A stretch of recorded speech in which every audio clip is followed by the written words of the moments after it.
بسم اللہ الرحمن الرحیم۔ آج کا پرچہ مشکوٰۃ شریف 1431 ہجری۔ سوال نمبر 1، عن ابی ہریرہ رضی اللہ عنہ قال قال رسول اللہ صلی اللہ علیہ وسلم ان اللہ تعالی تجاوز عن امتی ما وسوست به صدورها ما لم تعمل به او تتکلم۔ ترجمہ کیجیے۔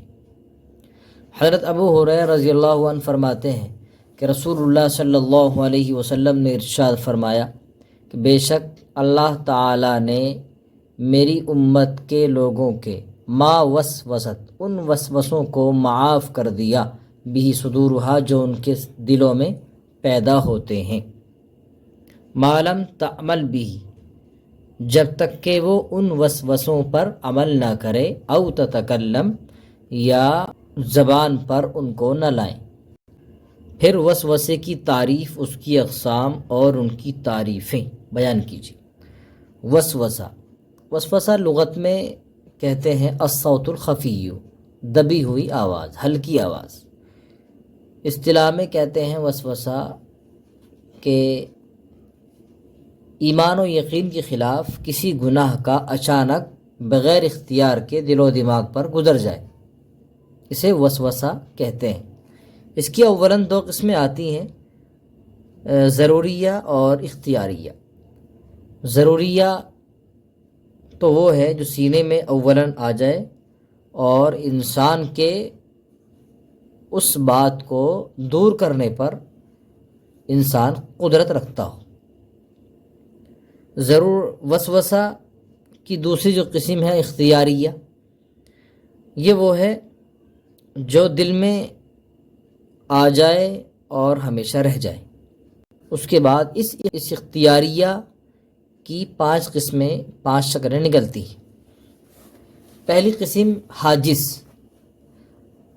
حاجز کہتے ہیں جو دل میں آئے اور گزر جائے، صرف دل میں کھٹکی اور فوراً نکل گئی، اس پر معافی ہے۔ خاطر جو دل میں آ کر کے دل میں گھومتی بھی رہے، البتہ اس کے کرنے نہ کرنے کی بات کوئی پیدا نہ ہوئی ہو، یہ بھی امت کی طرف سے معاف کر دی گئی ہے۔ حدیث النفس کہتے ہیں جو دل میں آ کر کے دل میں گھومتی بھی رہے اور کرنے نہ کرنے کی بات بھی پیدا ہو گئی ہو، البتہ ایک کو دوسرے پر ترجیح نہ دی گئی ہو، یعنی وہ کام کرا جائے یا نہ کرا جائے، وہ کام کیا جائے یا نہ کیا جائے۔ 3 قسمیں حدیث النفس۔ اس کے بعد آتی ہے چوتھی قسم ہم، یعنی اگر دل کے اندر کرنے اور نہ کرنے میں سے ایک کو ترجیح بھی دے دی ہو، البتہ یہ ترجیح بھی قوی نہیں ہے، اسی کو ہم کہتے ہیں۔ یعنی یہ 4 قسمیں ہیں، ان کی معافی ہے۔ آگے کہتے ہیں نا کہ ایک قسم اور ہے اس کے اندر عزم، آخری قسم۔ عزم کی تعریف یہ ہے کہ اس کے کرنے نہ کرنے میں سے ایک کی ترجیح ہونے کے بعد دوسرے پر قوی ہو گئی، یہ وہ کام کرنا ہے، اسی عزم پر مواخذہ بھی ہے۔ کہہ رہے ہیں اس کا بھی یہی حکم ہے، اس پر مواخذہ ہے۔ دیکھیے 4 قسموں کا تو حکم یہ ہے کہ اس پر کوئی مواخذہ نہیں ہے، لیکن اس 5ویں قسم کا حکم تھوڑا الگ ہے، یعنی اس پر مواخذہ ہے۔ اب کہہ رہے ہیں اگر مواخذہ ہے تو اس کی دلیل کیا ہے؟ دیکھیے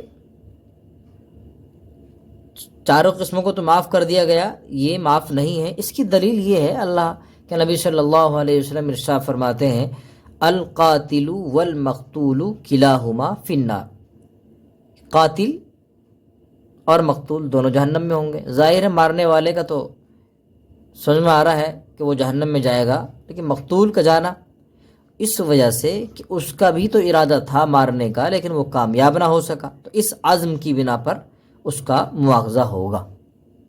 سوال نمبر 2، عن اکرمۃ رضی اللہ عنہ قال صلیت خلف شیخ بمکۃ فکبر 22 تکبیرۃ فقلت لابن عباس رضی اللہ عنہ انہ احمق فقال ثقلتک امک سنت ابی القاسم صلی اللہ علیہ وسلم، رواہ البخاری۔ ترجمہ، حضرت اکرمہ رضی اللہ عنہ فرماتے ہیں کہ میں نے مکہ میں ایک بزرگ کے پیچھے نماز پڑھی تو انہوں نے 22 تکبیریں نماز پڑھائی، یعنی 22 تکبیریں انہوں نے نماز میں کہیں۔ تو میں نے حضرت ابن عباس رضی اللہ عنہ سے کہا کہ یہ بوڑھا احمق لگتا ہے، تو آپ نے کہا تمہاری ماں تم کو گم کر دے، یہ ابو القاسم صلی اللہ علیہ وسلم کی سنت ہے، یعنی 22 تکبیریں کہنا ابو القاسم صلی اللہ علیہ وسلم کی سنت ہے، آپ کا طریقہ ہے۔ ترجمے کے بعد اور بتائیے کہ رباعی نماز میں تکبیر افتتاح اور تکبیر القیام من التشہد کو شمار کر کے کتنی تکبیرات ہوتی ہیں؟ دیکھیے 4 رکعت والی جو نماز ہے اس میں تکبیر تحریمہ سمیت 22 ہی تکبیریں ہوتی ہیں، اور اگر 22 ہی ہیں تو پھر حیرت کی کیا بات ہے۔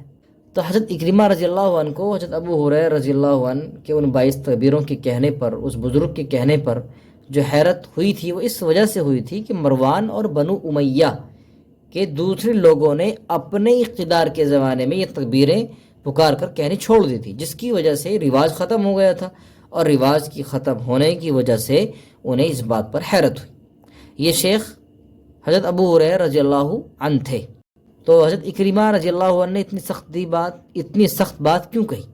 ظاہر سی بات ہے کہ جب ان کے زمانے میں یہ تکبیریں کہنی چھوڑ دی گئی تھیں اور ان تکبیرات کا کہنے کا رواج نہیں تھا، اس وجہ سے آپ نے اپنے عدم علم کی وجہ سے اتنی سخت بات کہی تھی۔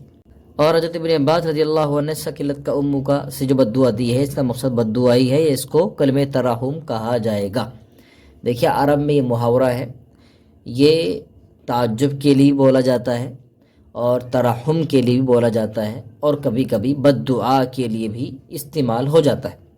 اور چونکہ یہاں حضرت اکرمہ رضی اللہ عنہ نے اپنے عدم علم کی وجہ سے حضرت ابو ہریرہ جیسے بڑے بزرگ اور فقیہ جو دین کے اندر بڑے فقیہ ہیں، ان کے متعلق احمق جیسے لفظ کا استعمال کیا ہے، تو اس وجہ سے حضرت ابن عباس رضی اللہ عنہ نے آپ کو ایسی بات سکلت کو امو کا یہ الفاظ کہہ دیے تھے۔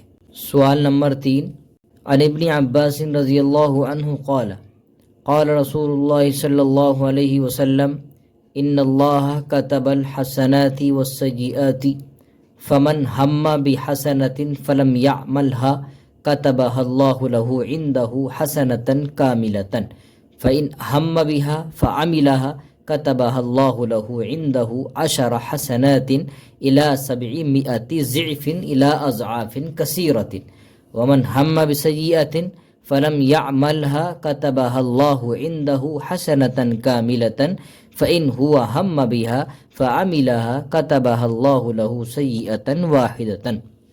ترجمہ، حضرت ابن عباس رضی اللہ عنہ فرماتے ہیں کہ رسول اللہ صلی اللہ علیہ وسلم نے ارشاد فرمایا، بے شک اللہ تعالیٰ نے نیکیاں اور برائیاں لکھ دیں، پھر جس شخص نے نیکی کا ارادہ کیا پھر اس پر عمل نہ کر سکا، فلم یعملها کتبہ اللہ لہ عندہ حسنۃ کاملۃ، تو اللہ تعالیٰ اس کے حق میں اپنے یہاں ایک پوری نیکی لکھ دیتے ہیں۔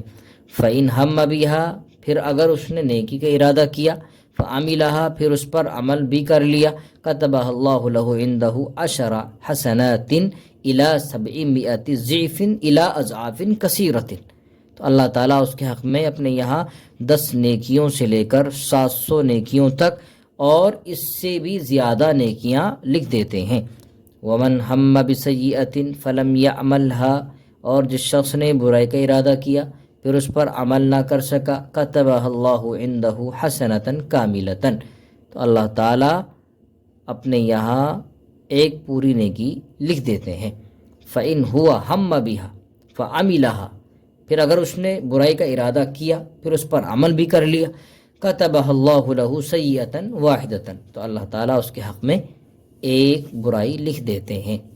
اور واضح مطلب لکھیے، حدیث شریف کا مطلب تو ترجمے سے ہی اندازہ لگ رہا ہے، ظاہر ہے، یعنی 2 باتیں ہیں۔ اگر کسی شخص نے نیکی کا ارادہ کر لیا، نیکی کو اور برائی کو اللہ تعالیٰ نے ایک جوڑ پیدا کیا ہے اور یہ بتلایا ہے کہ نیکی کا ارادہ کرنے پر بھی اللہ تعالیٰ نیکی لکھ دیتے ہیں، اور برائی کا ارادہ کرنے پر بھی اللہ تعالیٰ نیکی لکھ دیتے ہیں، یعنی نیکی کے اوپر عمل بھی نہ ہو تو بھی نیکی لکھ دیتے ہیں، اور برائی پر عمل ہی پایا جائے گا تب اللہ تعالیٰ برائی پر ایک ہی برائی لکھ دیتے ہیں۔ تو یہ اللہ تعالیٰ کی بڑی رحمت کی بات ہے کہ ایک شخص نے نیکی کا ارادہ بھی کر لیا اور نیکی کر بھی لی تو اللہ تعالیٰ اس نیکی کے بدلے میں اسے 10 گنا سے لے کر کے 700 تک بلکہ اس سے بھی زیادہ نیکیاں اس کے حق میں لکھ دیتے ہیں۔ تو یہ اللہ تعالیٰ کا احسان و کرم ہے۔ اور اس کے برخلاف کوئی برائی کر رہا ہے، صرف ارادہ کیا ہے، مبتلا نہیں ہوا ہے، اللہ تعالیٰ اس کے حق میں پھر بھی نیکی لکھ رہے ہیں۔ کیوں؟ اس لیے کہ اس نے برائی ارادہ تو ہوا لیکن نہیں کی، اس لیے نیکی لکھ رہے ہیں۔ اور اگر برائی کر بھی لی ارادہ کرنے کے بعد تو بھی اس کے حق میں ایک ہی برائی لکھ دیتے ہیں۔ تو یہ اللہ تعالیٰ کی بڑی رحمت ہے اور اس کا بڑا احسان ہے، اس کا کرم ہے۔ سوال نمبر 4، عن سعید بن المسیب ان مسلما ویہودیا اختصما الى عمر رضی اللہ عنہ فرأى الحق لليهودي فقضى له عمر رضی اللہ عنہ به فقال له اليهودي والله لقد قضيت بالحق فضربه عمر رضی اللہ عنہ بالدرة وقال وما يدريك فقال اليهودي والله إنا نجد في التوراة أنه ليس قاض يقضي بالحق إلا كان عن يمينه ملك وعن شماله ملك يسددانه ويوفقانه للحق ما دام مع الحق فإذا ترك الحق عرجا وتركا۔ ترجمہ: حضرت سعید بن مسیب رحمہ اللہ سے روایت ہے کہ ایک مسلمان اور یہودی دونوں مقدمہ لے کر حضرت عمر رضی اللہ عنہ کی خدمت میں حاضر ہوئے۔ فرأى الحق لليهودي، تو حضرت عمر رضی اللہ عنہ نے یہودی کے لیے حق دیکھا، یہودی کو حق پر دیکھا۔ فقضى له عمر رضی اللہ عنہ بھی، تو حضرت عمر رضی اللہ عنہ نے یہودی کے حق میں فیصلہ کر دیا۔ فقال له اليهودي، تو یہودی نے ان سے کہا، حضرت عمر رضی اللہ عنہ سے کہا، واللہ لقد قضیت بالحق، بخدا آپ نے صحیح فیصلہ کیا ہے۔ تو حضرت عمر رضی اللہ عنہ نے اس کو درے سے مارا اور کہا، وما یدریک، تجھے کیسے پتا؟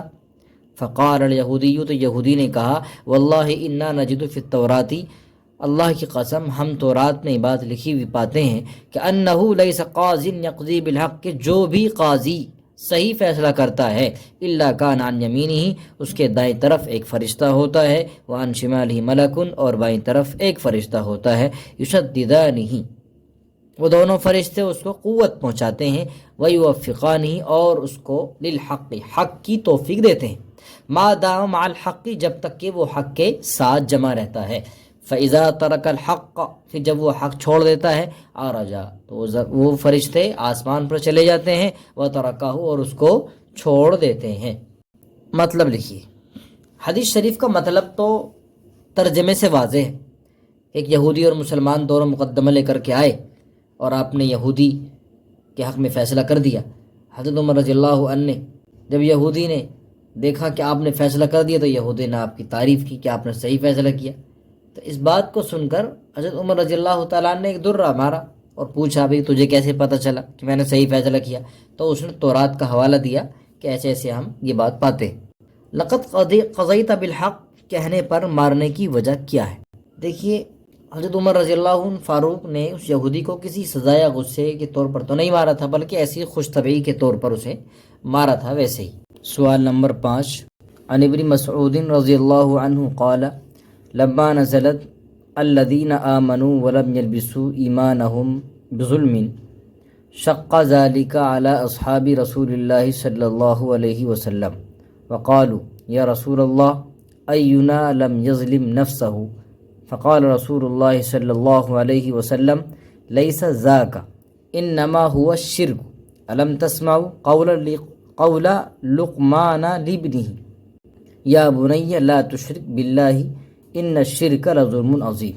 حضرت عبداللہ بن مسعود رضی اللہ عنہ فرماتے ہیں کہ جب یہ آیت الذین آمنوا ولم یلبسوا ایمانہم بظلم نازل ہوئی تو یہ آیت اللہ کے رسول صلی اللہ علیہ وسلم کے صحابہ پر بھاری گزری۔ وقالو، اور انہوں نے عرض کیا، یا رسول اللہ اینا لم یظلم نفسہ، ہم میں سے کون ایسا شخص ہے جس نے اپنے اوپر ظلم نہیں کیا ہے؟ تو اللہ کے رسول صلی اللہ علیہ وسلم نے ارشاد فرمایا، لیس ذاکا، یہ بات نہیں ہے، یعنی اس سے مراد وہ نہیں جو آپ سمجھ رہے ہو، انما ہوا شرک، بلکہ اس ظلم سے مراد شرک ہے۔ الم تسمعوا قولا، کیا تم نے حضرت لقمان علیہ السلام کی وہ نصیحت نہیں سنی جو انہوں نے اپنے بیٹے سے کہی تھی؟ یا بنیا، اے میرے بیٹے، لا تشرک باللہ، تو اللہ کے ساتھ شریک مت بنا، ان الشرک لظلم عظیم، بے شک شرک بہت بڑا ظلم ہے۔ صحابہ کرام کو جو اشکال پیش آیا تھا اس کی وضاحت کیجیے، پھر حضور علیہ السلام کے جواب کی توضیح کیجیے۔ صحابہ کرام کو اشکال ایمانہم بظلم، ظلم کی وجہ سے آیا تھا، یعنی انہوں نے یہ سمجھا کہ اس آیت میں جن ایمان والوں کو ہدایت یافتہ بتایا جا رہا ہے اس سے مراد وہ لوگ ہیں کہ جن کے اعمال بالکل گناہ اور نافرمانی سے محفوظ ہوں، کچھ بھی انہوں نے کبھی گناہ نہ کیا ہو۔ اس وجہ سے انہیں یہ پریشانی ہوئی، تبھی انہوں نے اللہ کے نبی سے یہ پوچھا کہ ایسا کون ہو سکتا ہے آپ میں سے جس نے کبھی کوئی گناہ نہ کیا ہو؟ تو اللہ کے رسول صلی اللہ علیہ وسلم نے اس کا واضح طور پر جواب فرمایا کہ اس سے مراد تو شرک ہے، ظلم سے مراد یہاں شرک ہے، یعنی شرک جس نے نہ کیا ہو۔ پھر آپ نے بطور اپنی بات کی تائید کے لیے دلیل پیش کی حضرت لقمان علیہ السلام کی، جو انہوں نے اپنے بیٹے کو ایک نصیحت کی تھی کہ اے میرے بیٹے، تو اللہ کے ساتھ شریک مت بنانا، شرک تو بڑا ظلم۔ تو یہاں شرک سے مراد ظلم ہوا، اس لیے صحابہ کرام کو اس ظلم سے وہ گناہ اور معصیت نافرمانی مراد لے رہے تھے، اس وجہ سے اشکال ہوا۔